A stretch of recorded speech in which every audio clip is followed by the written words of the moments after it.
Senhor esteja convosco.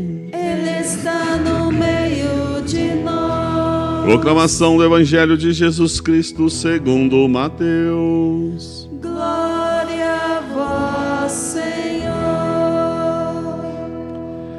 Naquele tempo, os 11 discípulos foram para a Galileia, ao monte que Jesus lhes tinha indicado. Quando viram Jesus, prostraram-se diante dele. Ainda assim, alguns duvidaram. Então Jesus aproximou-se e falou: Toda a autoridade me foi dada no céu e sobre a terra. Portanto, ide e fazei discípulos meus todos os povos, batizando-os em nome do Pai, do Filho e do Espírito Santo, e ensinando-os a observar tudo o que vos ordenei. Eis que eu estarei convosco todos os dias, até o fim do mundo. Palavra da salvação. Glória a vós, Senhor.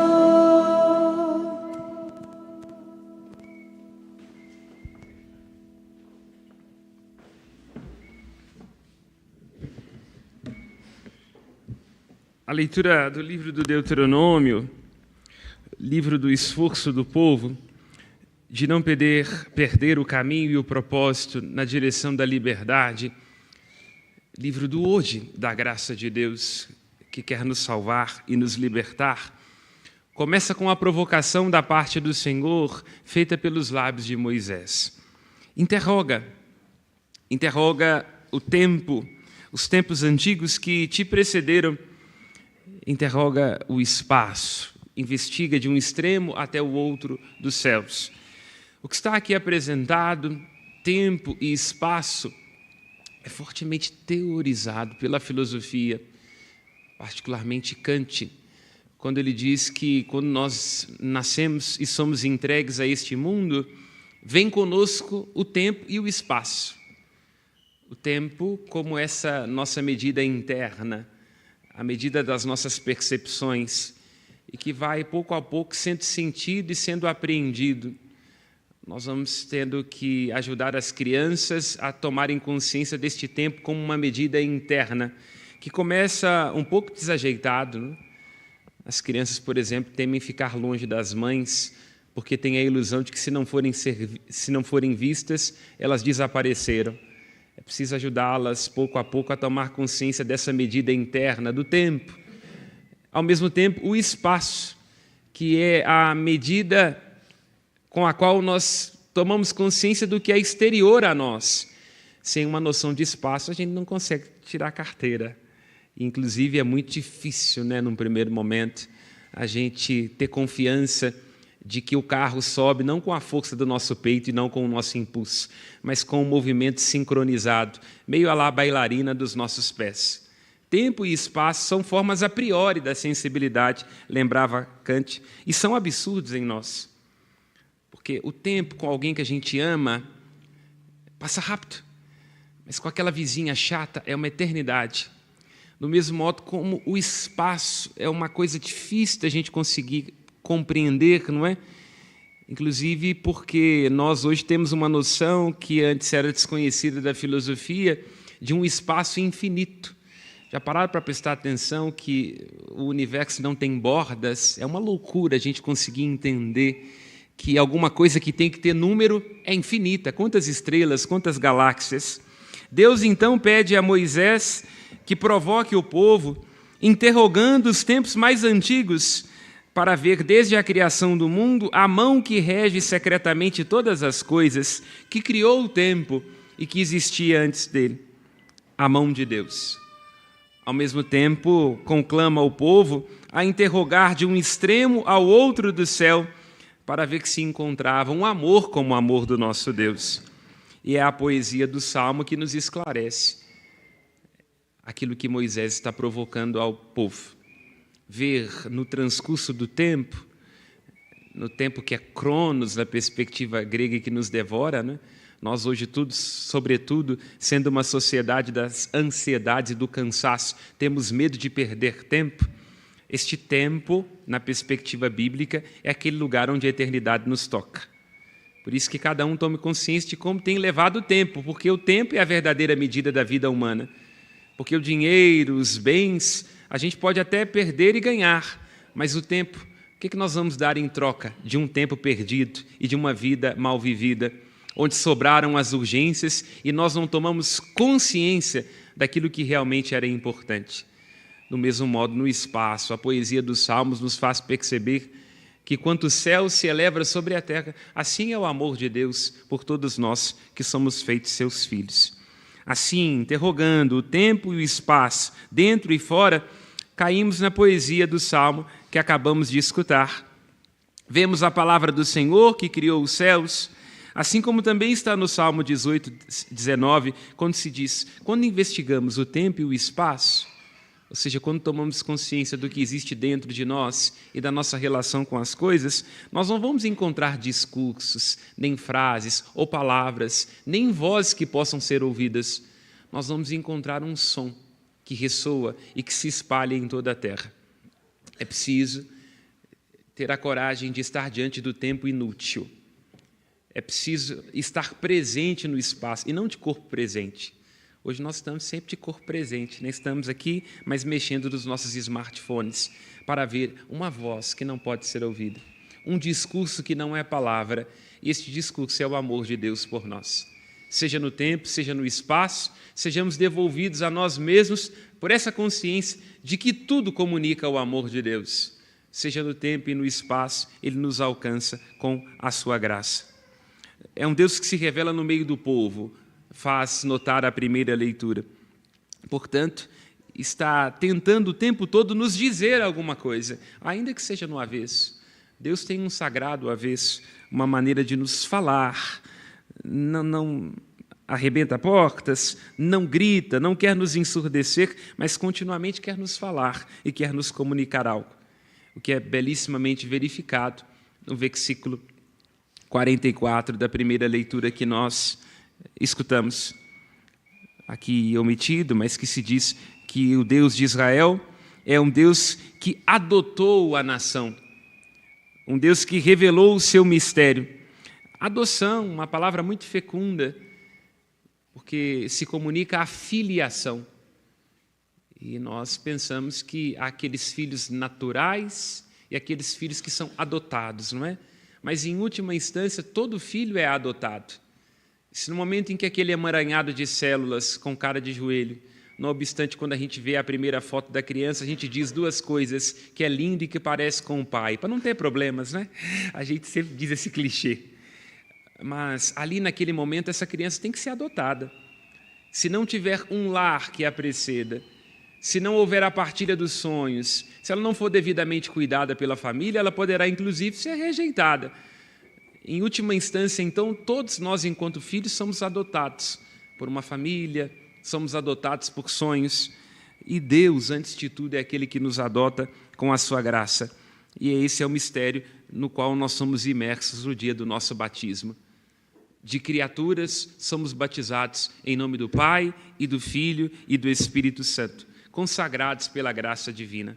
Passamos a ser membros da família de Deus, passa a residir em nós a natureza divina. E aqui está o maior dos nossos tesouros, a maior de nossas heranças, a de que nós somos filhos de Deus. Porque as heranças deste mundo e os bens deste mundo não serão a nós por muito tempo, não serão nossos por muito tempo. E, ao mesmo tempo, não podem pertencer a muitos de nós ao mesmo tempo.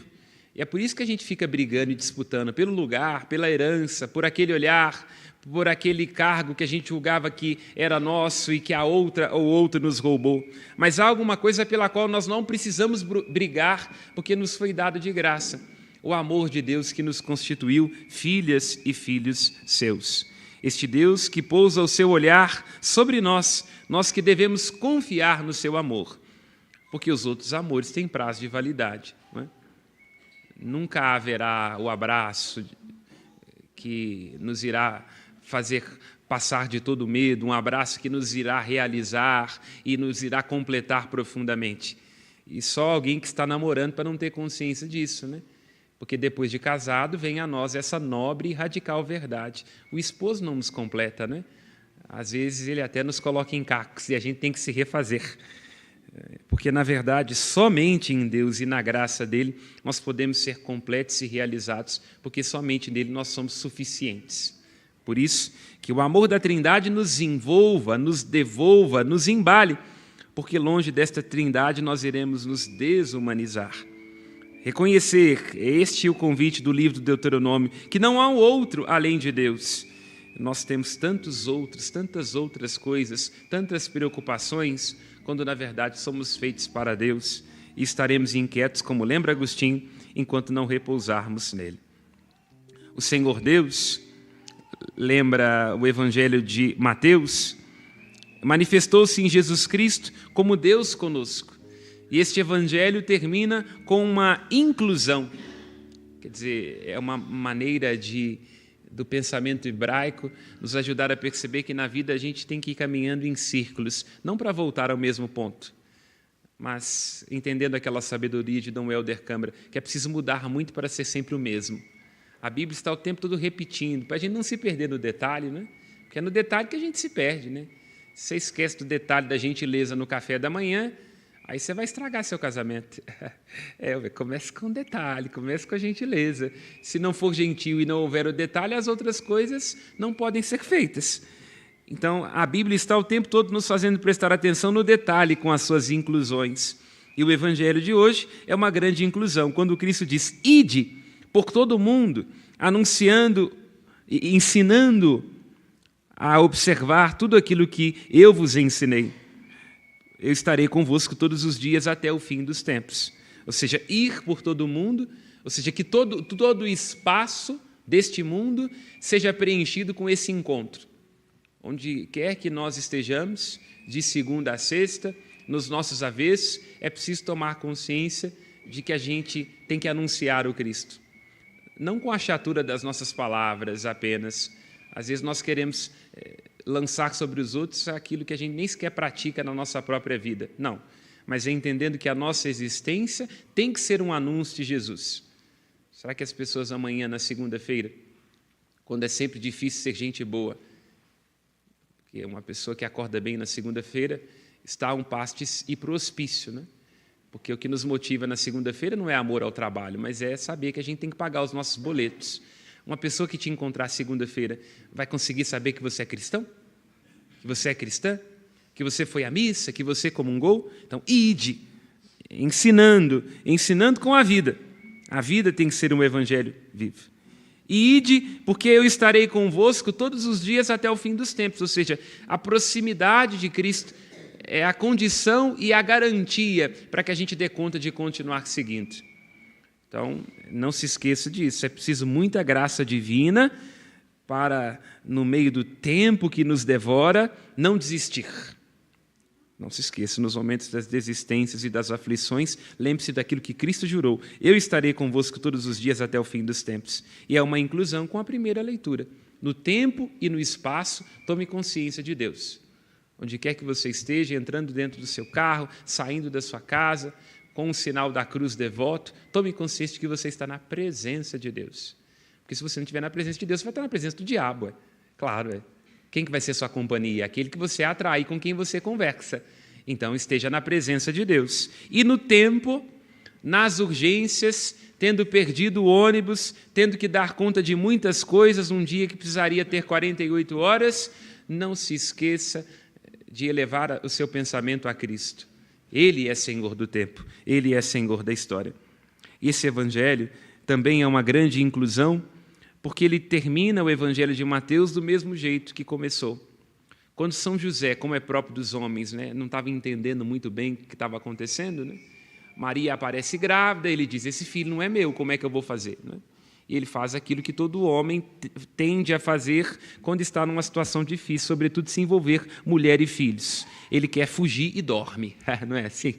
Os maridos têm uma capacidade impressionante de dormir e sumir quando estão acontecendo os problemas. Então José dorme, o anjo aparece para ele e diz, José, não temas receber Maria como esposa. Ela concebeu por obra do Espírito. Aquele que nascerá dela será chamado Deus conosco, Emanuel. Então, o Evangelho de Mateus está terminando para dizer que valeu a pena, no tempo, no espaço, nos desencontros, esperar, porque aquele que nasceu no seio da Virgem Maria é Deus para sempre conosco, capaz de se compadecer de nossa fraqueza, porque Ele mesmo também é homem, e, portanto, aí está a nossa esperança. Terminamos com Santo Irineu de Lyon, quando diz que a glória de Deus é o homem vivo. Portanto, a Trindade é glorificada em nos ver bem, porque nós somos feitos à imagem e semelhança de Deus. A glória de Deus é o homem vivo, mas a vida do homem é olhar para Deus. Que o nosso olhar, que a nossa vida, no tempo e no espaço, seja preenchido por esta presença de um Deus que quis se fazer conosco, que quis fazer de nós a sua herança. Também nós tenhamos como herança que não estraga, que não murcha, que não se altera, Deus e o seu amor. Mantenhamos o olhar fixo nele, porque senão a vida se tornará insuportável.